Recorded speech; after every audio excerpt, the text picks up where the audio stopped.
Hello and welcome to Menopause Month. I'm chatting with Andrea Marsh. Andrea, do you want to just tell us a little bit about what you do, and then we will talk about menopause?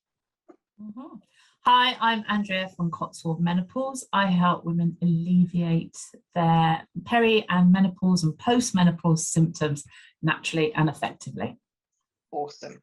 So, in Menopause Month, we talk about any and everything.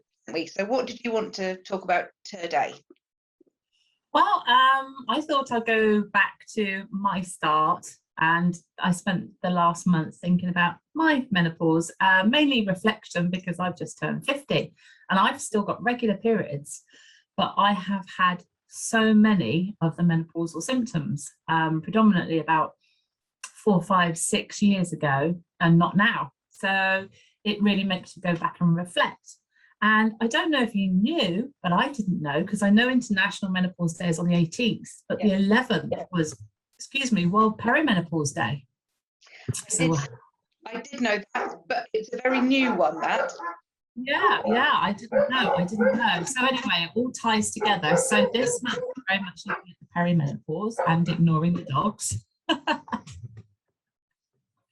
And what I thought I'd do, I actually wrote a blog, and this blog took off. So I think a lot of women identified with it and shared it with friends, and it started a lot of discussion, which is absolutely fantastic. And so I thought you and I could share our thoughts on this today. Honestly, I don't mind the dogs, so you come back in when you want, Emily. So we're going to look at the 5 things I wish I'd known. I'm sure many of you wish we'd known, wish we'd been told about the perimenopause, which would probably help us a hell of a lot. I'm going to put in a pre one. I wish I'd known that there was a perimenopause. Do you know what? I totally agree with you, because going right back, you were the one that introduced me to the word. When I first joined DOTS and found a website called 34symptoms.com, I could, at the age of 45 in 2 weeks, tick 25 of those 34 symptoms. Now, we know it's a lot more than 34 now, it's near 100. But it wasn't, and then I started, researching and working with my clients, my shiatsu clients, alleviating symptoms.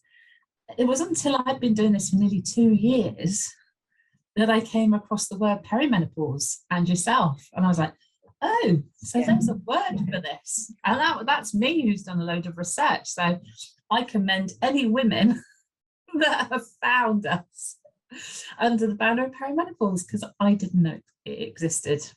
No. Anyway, on to your 5, now that I've put in a little prequel. We'll see if any of these 5 surprise you, Emily. So number 1 of the 5 things I wish I'd known about the perimenopause, and I even saw this one this morning in the group, doctors still saying this can't happen, that your periods can be absolutely normal and they can be heavier whilst you're in the perimenopause. Can you identify with that one? I can. 60 million %, yes. I've never had such heavy periods as since being in perimenopause. Yeah, and it's so frustrating. Mine definitely, they're lighter now. I've passed through the heavy phase and got a bit lighter, but they're still regular. They choose between 3 and 4 weeks, depending on stresses in life. I'm 50, and like I say, I've had so many of these symptoms. But the one thing I've had is periods, and I see so regularly that GPs are telling women, you can't be perimenopausal, you've got periods. And I think the definition of perimenopause needs to change. I see that when periods start to go really haywire and start becoming scant and erratic, I see you are moving into the pure menopausal phase, where periods are going to stop sometime in the next year or 2. But for me, the perimenopause and all that comes with it comes during those years of having very regular periods. Well, I have, as it happens, I have in front of me the dictionary definition of what perimenopause is. And it's the period of a woman's life shortly before the occurrence of menopause. Now, annoys me, I have to say, because brief, isn't it? That implies that it's like a couple of weeks and then you're all done. But when you look at it in kind of very technical things, the fact that menopause is determined by you having gone a year without periods. So it's effectively just that one day. So to imply that perimenopause is a short period beforehand is like, yeah, it's not, is it? So let's just talk about what the perimenopause is. It's about a 10-year decline before your periods stop. So this is why it's really affecting women, you know, late 30s, early 40s. I mean, I'm surrounded now by women who have actually hit menopause at 46, but the UK average is 51. And then that's a sweeping generalization, but that's just a statistic. So if you think of 10 years leading up to 51, that's 41. And I remember, this will lead into the next point in a moment, I didn't know I was experiencing early symptoms at 42. But, you know, I was sat in a boardroom and it didn't matter what people were talking about. I was welling up for absolutely no reason. And I wasn't an emotional person. I was working in computer software, you know, it's not an emotional environment. And I would just feel myself welling up for absolutely no reason. And then kicking myself under the table and clenching my buttocks, you know, all the things that you do. Don't cry, don't cry, why am I crying? And it's that was a most definite change in me. I don't know if you've had that phase. Oh yeah, totally had the crying at nothing phase. And also, as it happens, and hindsight tells me this, but at the time I didn't know what was going on, I changed jobs at pretty much exactly the time as my peri symptoms started. So I had 6 months of doing a job and being wholly useless, genuinely being wholly useless in this job and not understanding why I couldn't do it. And eventually left after the 6 months because it clearly wasn't right for me. And now I look back and I think, well, 30-something me or early 30s me would have coped with that job absolutely fine, wouldn't have had any issues at all. And at the time, I didn't know that the fatigue, the insomnia, the ridiculous over-the-top stress reaction, the mood swings, the tears, all of those things, I had no idea what that was about. I thought I was totally losing the plot. Yeah, and that brings me perfectly on to point 2 of 5 things I wish I'd known about perimenopause. Your emotions take a kicking before there are any necessary physical symptoms. So I can relate the same as you. I felt things were stressing me out. I felt like, because I was a qualified shiatsu practitioner, but I'd done part-time shiatsu and stayed in my computer software job. But I was getting to the point where I felt the projects were stupid. I still think the projects were stupid. They sent me to Bulgaria to try and do something impossible. But the point was, it was the stress, like you say, and it just, I remember seeing stray dogs out there. That was my trigger. Couldn't handle seeing stray dogs outside my hotel and just the way they lived and stuff. And I felt like the job was killing me. Excuse me. And I came home one weekend from Bulgaria and just cried for like 48 hours and then went back to Bulgaria again. And then I went, no, I'm never coming back here again. And I decided I was going to leave the job, gave myself a year's exit plan, and spent the whole year avoiding. I'm having double glazing. I spent the whole year literally putting blocks in place so they could not send me to Bulgaria again. And by that time I was so frazzled, I don't think I cared. I will get through this last year. I've got my plan in place. I have, put things in place I wanted to do. But yeah, so that was a different, my brain was different. Yeah, and I noticed this a lot in the hub, women suffering horribly with anxiety and not really joining the dots that the two things are linked. And I've seen that there's quite a few people who, they've had to pretty much stop driving because the anxiety is too big and panic attacks and all that sort of thing. And I, every day, still currently thank my lucky stars that I haven't been hit with that, because not to be able to drive, I live very rurally, not being able to drive would be a little bit of a nightmare. And actually, I sort of tested my theory the other day as to whether I was still okay with driving, because I went to go and visit a friend on the other side of the country for her wedding, and we don't have sat nav. I just wrote down a few directions and just kind of got in the car and drove. And when I got there, I was like, I felt like proper me, normal me. Okay, the driving hasn't been affected. Thank goodness for that.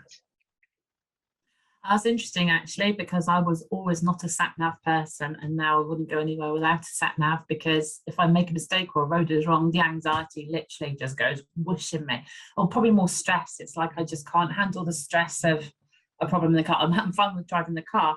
The anxiety hit for me. I've had anxiety on and off all throughout my life.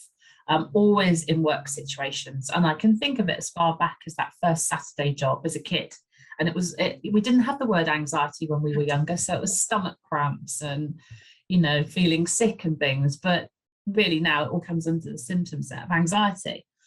And so I've gone through stages of my life, and I've done a lot of psychology training with all my training. So I had psychologically trained myself out of anxiety. So I haven't been an anxiety sufferer probably since my mid-30s, let's say. And so then for me, it came back, and it was there every single day, and it was there every single morning. Sorry to be graphic, but I'd be sat on the loo pondering it, because I was going, it's just there, the churning, the squirming, the fearfulness. And I would go, what is causing it? Maybe it was because by that time I was self-employed and I was worrying about the future and how do I, pay for anything, keep a roof over my head. So there was a major reason for the anxiety, but it was there every single day. And it took me a while of researching, and I'll come back to anxiety in point 5. So if you are an anxiety sufferer, I actually do have a solution for it, and it's a very physical one. But yeah, I totally get these women that say it's there every day. I didn't let it stop me do anything because of all my training.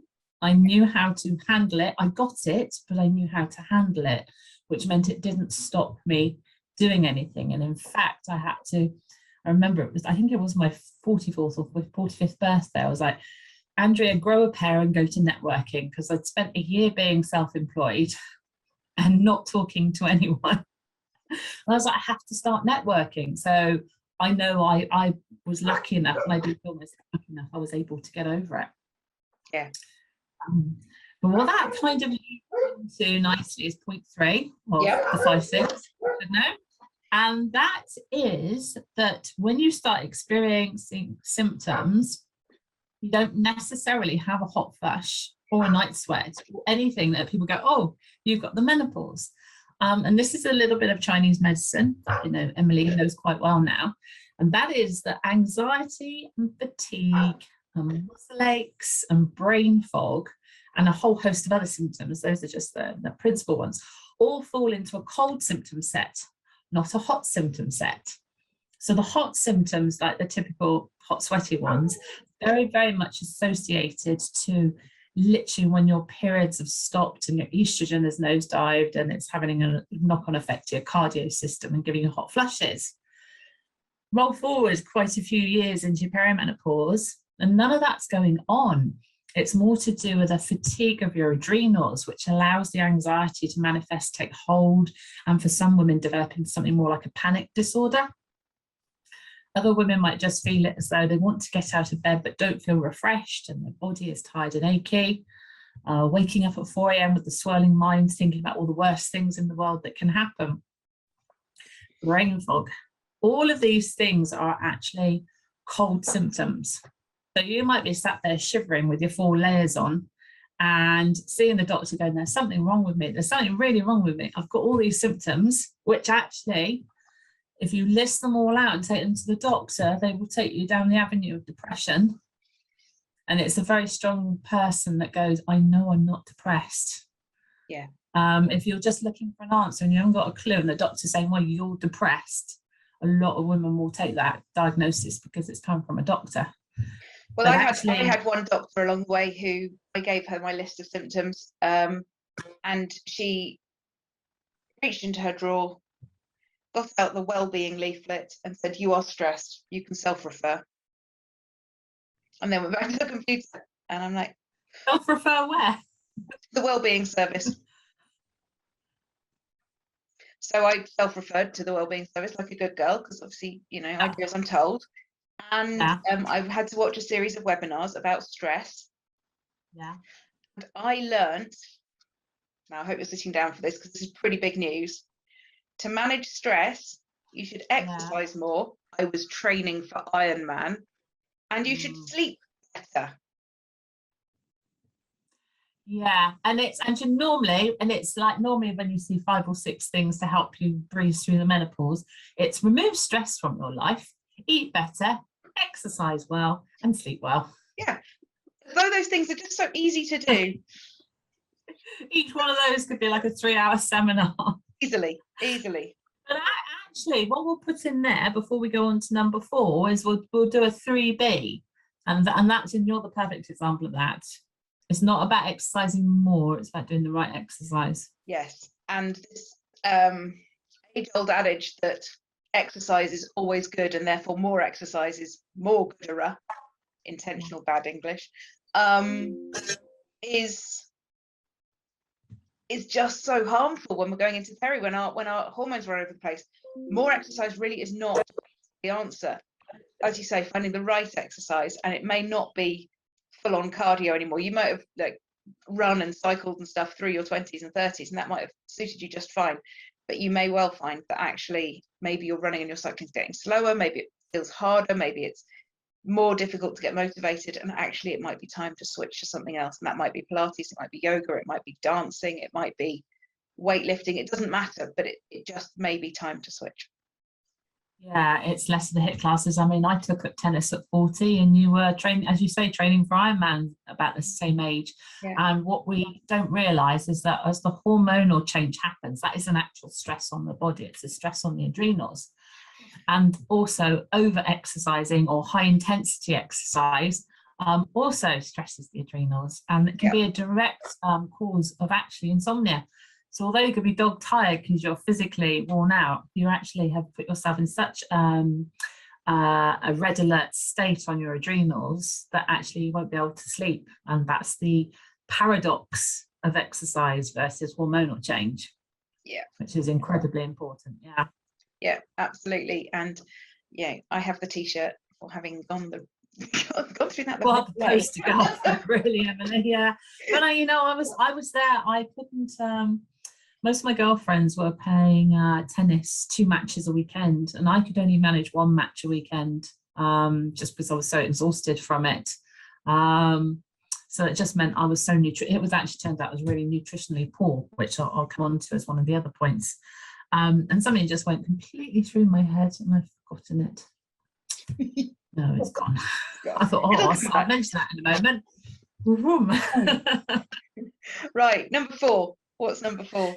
So number 4 is that bad periods, painful periods, messed up periods, they are an indicator that your menopause could be quite crap.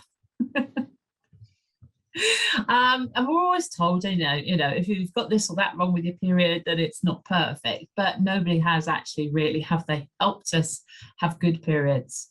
And so if I have my time again, because I put up with period pains every month, to be fair, I did try to sort things out. I went through a lot of physical therapy type things, because a lot of it was to do with tight muscles for me, and Chinese medicine stuff. But actually, I think PMS and that, and maybe the rage and the heat and things, they are signs of estrogen dominance, which means when the progesterone declines in the perimenopause, you are left with a gap between progesterone and estrogen. So if you've already got estrogen dominance, then you're going to have even more dominance during the perimenopause. How that manifests is, whereas if you have PMS and then in the middle of the month, as middle of your cycle, progesterone kicks in and you go, I'm calm and sane again.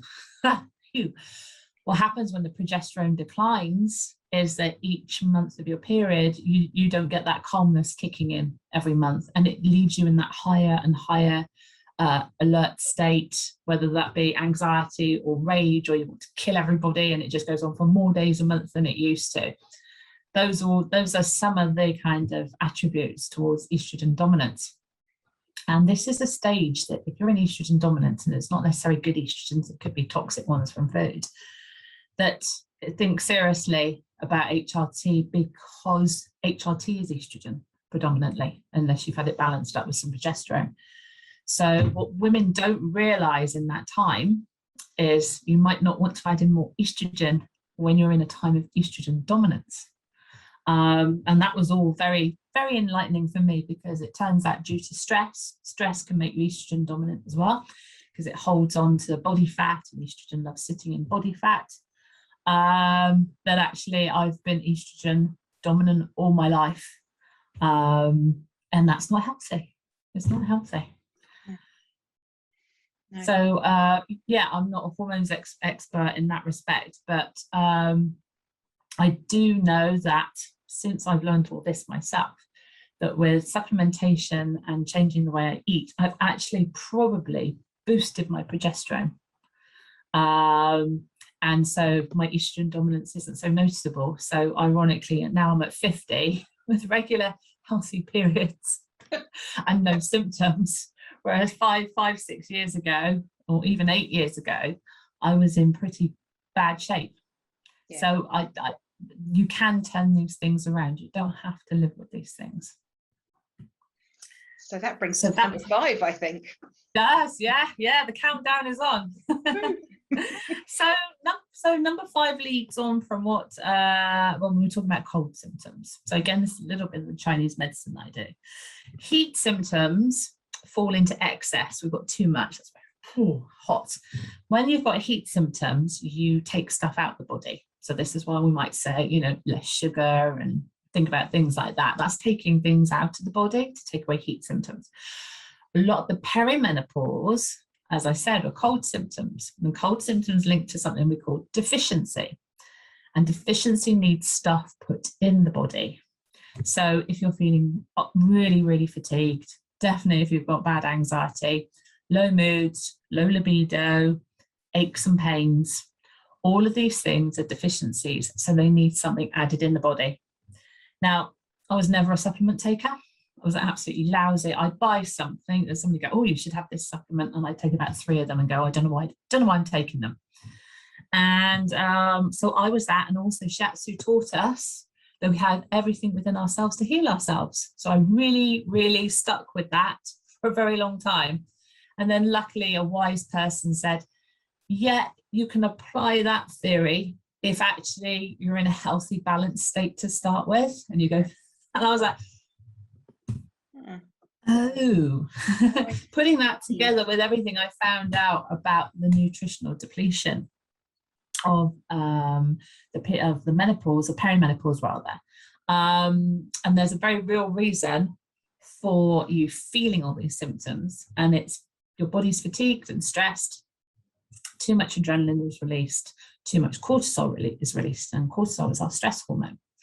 And cortisol wants to repair your body. So to do that, it needs nutrition. So literally overnight, you can go bang, because cortisol is just going, I've used up all the nutrition, where's the rest of it? And you're feeling it as you can barely move your joints, barely move your muscles, barely lift your head off the pillow, you might be getting migraines. All of these things is because cortisol goes, I've taken all the nutrition I can I have some more, please? And these are coming out as aches and pains and symptoms. And people don't know that to resolve this, you've got to put nutrition back in the body. Partly it's eating better, of course it is, but we can't get everything that we need from food. Even if you just ate 100% of vegetables, you wouldn't get enough nutrition. And so number 5 is, I wish someone had explained all this to me so that I understood why I needed to add in supplements. And I have to say, the way I have completely turned around my menopause is through understanding all of this and taking the supplements. So I'm just going to, before we wrap up, I'm just going to say, are there any supplements that you would say everybody needs, or is it personal? Do you know what? No, it's pretty much the same set for everybody. Of course, there are going to be women out there who've got more complex health issues. So they will still need this stuff, but they may not feel the benefits of this stuff as quickly as a woman that is just feeling drained. And so it is multivitamins, magnesium, omega-3, vitamin C, vitamin D, and a probiotic. I mean, that's if you went out and started on those tomorrow, then in 2 weeks, see what symptoms you've got left. It really is as simple as that. And I think people don't believe me. By all means, come to me after you've done that. And that's what I'd rather have. I'd rather, for consults or whatever, I'd rather have women that have done the basics, read the book, understood it, done the basics, and then gone, right, now this is what I've got left. Yeah. If I have somebody booking, I mean, I don't mind if somebody books in for a consult and they've not even taken a multivitamin, but it's almost a bit of a waste of your money, because, you know, the first thing I'm going to tell you is that you need to take a multivitamin. And you might go, but why? And it's as simple. Multivitamin has got lots of little things in it. You know, manganese, copper, selenium, all these bits and pieces that our body needs, that the cortisol has been munching up to try and de-stress you. And then the next question is, oh, but aren't I getting enough magnesium in the multivitamin? No, you're not, because if you look at it, you only get about 25% of what you need daily anyway in a multivitamin. And most of the amounts of recommended daily values in vitamins and minerals nowadays are quite out of date by almost 100 years. So something like vitamin D, where it says you could have 400 international units a day, people are now on 2,000 to 3,000 international units a day. So there are some that you can go well above, and then others, like vitamin A, you mustn't go over the recommended allowance. So yes, everybody should take multivitamins, magnesium, etc. And there are kind of good amounts of these that you should take. But it becomes personal thereafter, because everybody's body chemistry is a slightly different balance. So it might be, I just take maybe 150 milligrams of magnesium a day because I'm getting a lot in my food, etc., etc. But there might be others that need to take the full 500 milligrams. Yeah. So it becomes dependent on your health thereafter. And the way I see the menopause now, the perimenopause rather than the menopause, the way I see the perimenopause now is it's putting your overall health under a microscope. And anything that you may have been just getting away with, as the hormonal stress changes, bang, these things are really now highlighted. And yeah, so of course every woman is different, but the basic human being body chemistry requires pretty much the same nutrients to top it up and keep it running. A bit like all cars are different, but they all run on petrol or gas or electric. Yeah. So there was another thing I was going to, so I'm just going to add about supplements. There's a slight difference. So those are nutritional supplements. So those are the ones that we use to top up the body. They're like filling the petrol tank. Herbal supplements are different. Herbal supplements have an energetic effect on the vital organs in the body, so all the components of the engine. And so each of the herbs, like one I regularly recommend is ashwagandha, and that's to have an energetic effect on the adrenals to help you with your anxiety.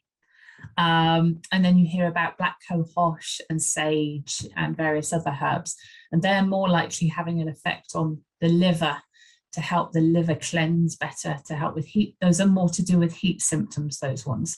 So yes, you have nutritional, top up the tank, and herbal is energetic reactions on vital organs and blood.